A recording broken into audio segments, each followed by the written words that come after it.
Everywhere we go, people wanna know who we are. So we tell them, beyond the barracks, mighty battle sisters. Good afternoon. Welcome to our first Battle Sisters podcast, brought to you by Beyond the Barracks. I am Nichol. I am a U.S. Navy veteran. I served 8 years in the Navy. And today I would like to introduce some of my battle sisters and a battle brother that is part of our coalition. I'm Linda, and I've been in the Marine Corps for 4 years. Hello, I'm Ashley. I have been in the Navy. I was National Call to Service, active duty for 18 months and 4 years reserve. Right on. Awesome. Okay. I'm Derric Brown. I was in the United States Army National Guard. I served for 8 years and then did a combat deployment for 12 months to Iraq, and I'm happy to be here. Right on. Service. Well, thank you all for your service. Mm-hmm. Thank myself for my service. That's right. And today I would like to share with you our new coalition vision statement. So Beyond the Barracks vision statement is to enrich veterans, service members, and their families' lives. We want to enrich their lives by reestablishing the camaraderie that was lost. You know, I would also like to go into thanking, first of all, CMAC and the Dream Again Project for making this podcast, our very first podcast today, happen. Awesome. So thank you so much. Yay. Thank you. Thank you. I would like to go ahead and go into our discussion. For me, the camaraderie that was lost that I'm looking to share with the rest of my women veterans out there in this new coalition is that, you're not alone. If you ever felt like when you got out of the military, you felt kind of lost. You felt like fell by the wayside, forgotten. I know for me as a woman veteran, I felt kind of depressed when I got out of the Navy, and it was hard for me to transition into a civilian lifestyle because I was just always so used to my military bearing. People in the civilian world would look at me like, oh, she's too stern, the way she talks, the way she walks, the way she looks. So it took me a good, a year, And I even lost jobs over stuff like that. My bosses would say, you scare people, you're too intimidating. And so I would try my hardest to come out of it, but it just kind of, threw me for a while. Now, I gotta say, I didn't join the VA hospital administration to get my mental health needs met, my medical needs met. But once I did, and I took my first drive here up to Fresno, California, or wherever your VA administration is located at, I'll tell you what, once I stepped foot into that hospital or a building, and I was sitting there along with all the rest of the veterans, whether they're from the Vietnam War era, whether they're from the Persian Gulf War era, just sitting there and talking with them or just listening to them, it made me just feel so back home, kind of my pride level was boosted when I walked out of there. I was able to hold my head back up high. I was able to feel proud of myself. And for me, that was camaraderie that I had lost. So, I don't know, Linda, how would you say if you had any similar example? Well, when I think of camaraderie, I think back of my personal experience, and this was about 10 years ago. I was going through a hardship, and I didn't know where to reach out. I didn't know who to ask, and I'm not even from Fresno, but I got in touch with the Fresno VA and got connected. I was desperate, and I really got connected, and I got linked to this community here in Fresno. Right. So the Fresno veteran community is amazing. Right. Not only did they help guide me and help me provide a home and what I needed for my children, but they also were there, from day in and day out for whatever my needs might have been, and that's where the camaraderie came in, all the other women, and we shared information and not only what we were going through, but resources in the valley. So when I think of camaraderie, that's what I really think about is when I really needed someone, they were the ones that were there. Right. I wasn't alone anymore. And Right. so I wasn't actually just living, but I got to a point where I was actually thriving. Right. And that's what I want to share with others. Awesome. That's awesome. I totally agree with that. Because that means a lot to veterans. Yes. Especially all that hard work we put forth while we were active duty, and then you just get out and you just kind of feel like kind of lost. But once you start getting into the flow and connecting with others, because let's face it, another veteran knows another veteran the best. Until you're walking in our shoes, in our boots, then you can kind of understand like the family members that are of military and even active duty children. They can kind of, they lived with us, but once you have to be in the boots, like you have to Right. be in the job to really, really understand what we're trying to accomplish here with camaraderie, connecting. Going back home, family is like, you changed. Who are you? Yeah. But when I'm sitting with other veterans, it's like, I don't even have Exactly. to explain. Yes. Whatever I'm feeling, it's accepted because there's that camaraderie and that Understanding. yes, Mhm. yes. Yeah, with that being said, Ashley, would you like to share your experience? Sure. Mine is kind of similar to Linda's. Just like after getting out of the military, I was married for quite a while and experienced some trauma. Mm-hmm. Duh. Oh, that's an easy one. I got a divorce and I basically lost everything that I had built up for 10 years. And I had not a lot of family support or friend support. And I didn't know where to go, didn't know what to do. And so had low self-esteem at that point, who I could trust. I was Right. at a low. So I went to the VA, and the VA, thank God, I feel like is now a part of my family. Their services saved my life, I feel, and camaraderie, heck yeah, I'm all for it, Yeah, Supporting definitely.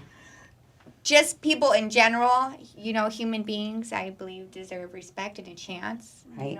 an open ear, and establishing a support network Mm-hmm. will be helpful for someone to grow as a person and just become a strong individual. Excellent. That's Yes. camaraderie to me. And without the VA, without throwing the VA in there, like I had said before, it wasn't just the administration building or the hospital, but it was the people that I met inside those doors. Right. It was the people that I met. It was the friends that I was able to take home with me, add them to my Facebook, get some numbers, go out to lunch. I don't know, Derric, what do you think?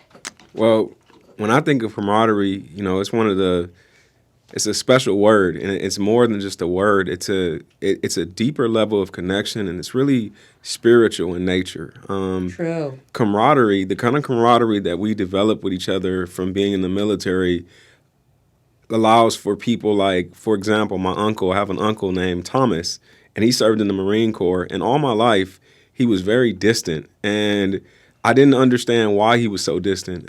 After coming home from Iraq, though, we were at this family barbecue, and all of a sudden, I'm kind of like off by myself, and, like I always was when I was at family functions when I came home, and my uncle, comes over there, he starts talking to me. I'm like, this dude never talks to me. Like, what is this? Like, what's happening? Right. And he said one thing. He said, do you have trouble sleeping?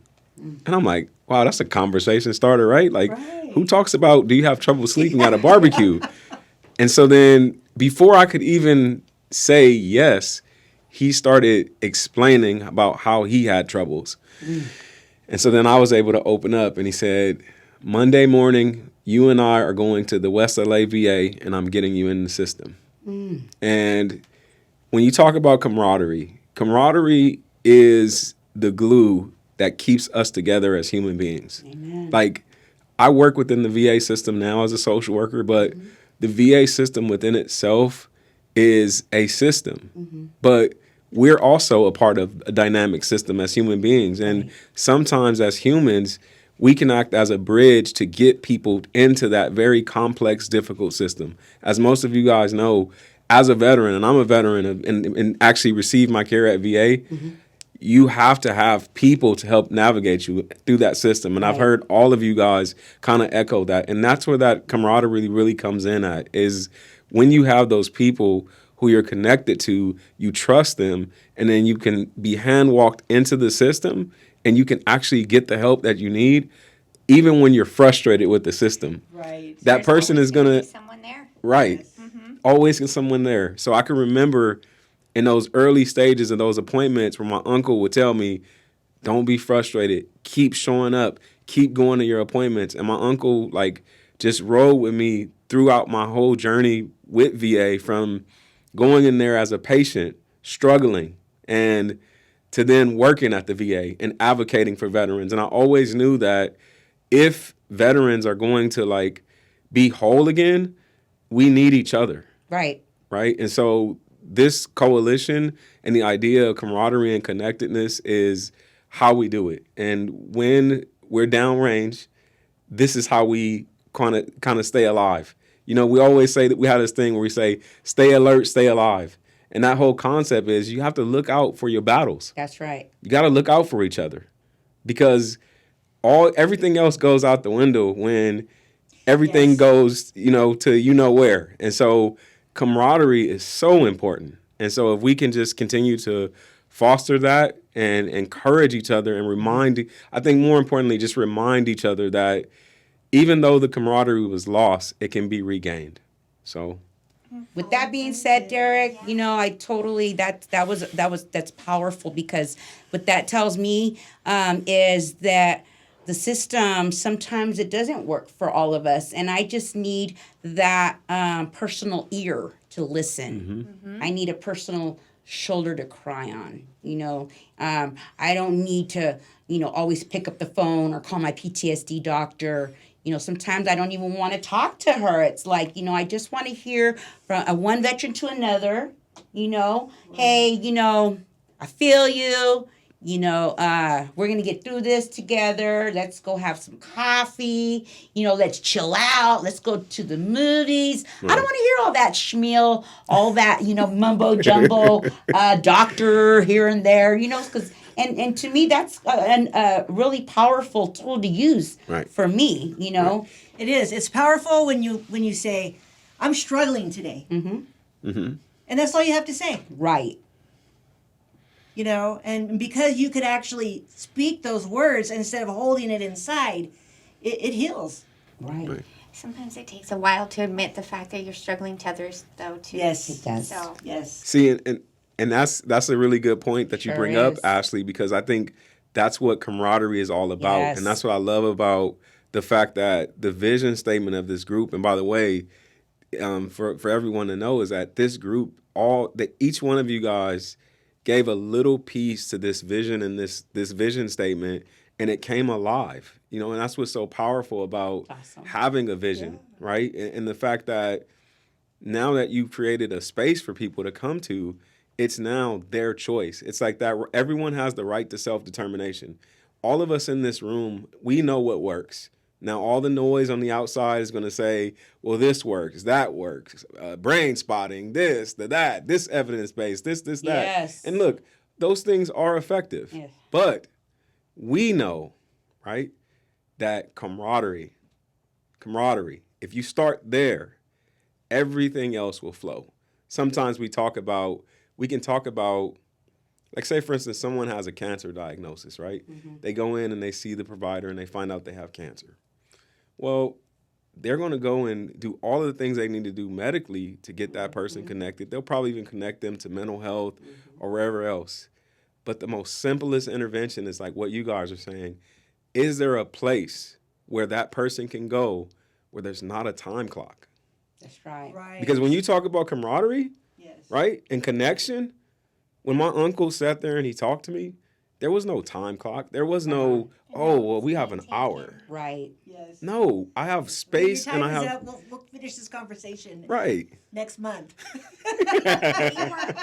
And No look, feedback from somebody who understands as well, so it's helpful to have there you go. close relationship. And it's also helpful to be able to go at your own pace, like you said, Ashley. Some people, it takes time to Yes. trust and to build that relationship with another, even if they are another veteran. It's going to take time and trust and friendship. And, with that being said, I really just want to thank everybody here today for making this first podcast for Beyond the Barracks Battle Sisters possible. I think we did an excellent job. And for anybody that's out there that wants to join us and maybe become part of our coalition, we do have a Facebook page, Beyond the Barracks on Facebook. And we would really love to have you. This would be another outlet for you to put down any thoughts, wisdom, advice, or if you just need a connection, if you need a helpful hand, we're all here to help you. And there's one thing that we ask from everybody is just show up. That's all you have to do. Is So just for show up. yourself too. That's right. Ooh, I'm serious. That's awesome. Yeah. Yeah. Okay, do things. That's interesting that you bring that up, Linda. That's a really good point. Showing up sometimes, isn't that so hard? Yes. Do you remember, can we tell the story real Yes. quick about one of our coalition meetings? I knew I was going to have the opportunity to tell this story, but I just think it's so powerful in terms of highlighting how important this coalition is. Mm-hmm. I remember the day where we were having a meeting and Nichol was like, I was thinking about not showing up to the coalition planning meeting, right? Because behind the scenes, this is taking a little bit of time to get us here to this point. And this one day, Nichol was just like, I'm really not feeling it. Right. I wasn't going to call in. Mm-hmm. And then, Nichol, can you just repeat what you said when you actually called in? What did it mean to you to be a part of just that discussion about, and that was the day we created the mission and vision statement, right? Yes. So just real quick, because I think it was such a powerful moment that we had as a group of individuals, and we really connected and bonded in that experience. So, Well, if I could remember correctly, I was having one of my middle little breakdown days, and once I called in about 10 minutes late, but once I got in there, it just made me feel very good about myself to be able to say that I was accountable to my group, my coalition, to my sisters, to my brothers, to show up, because I did make a promise. I did act on my responsibilities, and was all we really know in the military on active duty. That's all you got. I mean, you are there. You don't say, you do, right? I don't care if you're sick, sick in the bed. You better No be excuses. Yeah, you better Suck it up. You better be in the morgue, because there is no excuse in the military. So, I pushed myself. I really pushed myself to get up on that call, and it felt good, Derric. Thank you so much. It felt good to hear that feedback that day, when we all were implementing the vision statement. It really made me feel like, you know what? You can do this, and for the next time, you can continue to do this. that's right. Yeah. And simply put, the mission pushed you. Right. You right. didn't. I you, remember. You didn't push yourself. Right. The mission pushes you, and I think that's what's so special about us as veterans. Like, we're a different breed. Yes. Right. Yes. We're the people who, when we see danger, we run to it and not away from it. Exactly. Because we have a mission. And we don't even have to be active duty. We don't have to be active duty. And I think it really is what Linda just said about showing up. And like, when individuals can remember who they are, it's kind of like, and I think I brought this up on that call, it's like, we all have our moment where we need Rafiki to smack us in the head and say, move the water and say, who are you really? Really look into that water and to remind yourself of who you are. Right. And I think that's so important. And I think that's what this group creates. It creates an opportunity for people to remember themselves at their strongest moment. Because we could always be weak, right? We can always feel weak. We can always feel vulnerable. But who are we and who were we at our strongest moment? And to be honest, some of us, I mean, I joined when I was 17. Yes. Technically speaking, I was more vulnerable then than I am now. Yeah, but yet, what we're getting into. I felt strong, right? We just showed up. Just showed up. So, yeah, I thank you guys for your courage, for your willingness to really stand in the gap right now, because that's what you guys are doing. Like, I really am proud of the work that you guys have done up to this point, and I'm excited about all of the stuff to come. Thank you. Thank you. Thank you, Derric. Definitely. Forward. Yes. Gross. So with that being said, we're going to wrap up our first podcast. We really look forward to bringing you all more future podcasts. And with that, please stand by for an important message. So as you guys know, September is Suicide Prevention, Suicide Awareness Month. And, you know, we at the VA just want to first remind everyone that the 988 number is live, and that if you're in a mental health crisis or any type of crisis at all, you know, don't wait, reach out.